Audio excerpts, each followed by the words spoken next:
ஸ்ரீமன் நாராயணீயம் 71ஆம் தசகம் கேசிவதம் வியோமவதம்.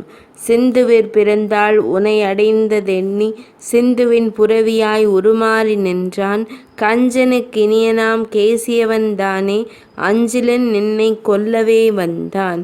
உருவத்தால் உயர்ந்தவன் உள்ளத்தில் தாழ்ந்தவன் கர்வத்தால் இடியென ஓசைகள் எழுப்பி மருண்டோட விட்டான் உன் மக்கள் தன்மை கருணாகரன் நீயும் அவன் முன்பு வந்தாய்.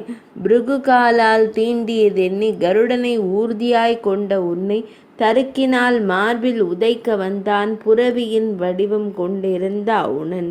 குழம்பினைத் தவிர்த்து சடுதியில் நீங்கி உளம்தனை திருத்த நெஞ்சினில் உதைத்தாய் களம்தனில் புரண்டு மயங்கியே விழுந்தான் அளவற்ற சினங்கொண்டு மீண்டெழுந்து வந்தான். திருந்தான் இவனை ஒருப்பது தீர்வென கரம்தனை கொண்டு காற்றினைத் தடுத்தாய் உரம் தீர்ந்தவனும் உயிரினை இழந்து புரவியான போதும் உன்னுடன் கலந்தான். மந்திரம் இன்றி புரவிதனைக் கொன்று உன் திறனாலே வேள்வியைச் செய்தாய் கேசியை வதைத்து உலகம் புரந்தாய் கேசவன் எனவே உம்பர் அழைத்தனரே. நெஞ்சம் பதறி நாரதர் தடுத்தார் கேசியை நீயும் வதைத்த நேரம் ஆசியை பெற்றான் உந்தியோன் மகனே.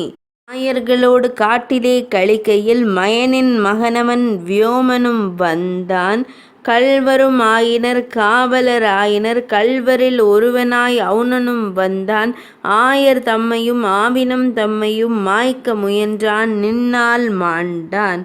மாயை கொண்ட விளையாட்டினாலே ஆயர் தமக்கு இன்பம் அளித்தாய் தீயதாம் வினையால் நான் கொண்ட பிணியை மாயன் நீயே தீர்த்தருள்வாயே.